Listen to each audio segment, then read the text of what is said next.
ਸ਼ੌਂਕ ਹੈਗਾ।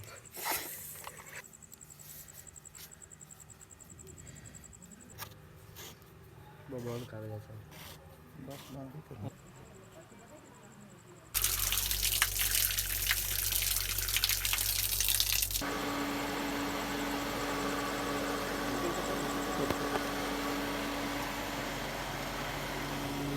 क्या हो नहीं रही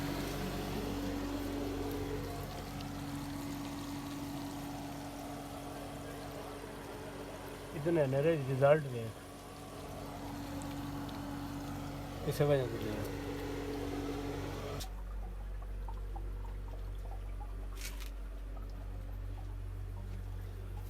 रहो फिर ऊपर से सही लाते हैं ना टूट गए नहीं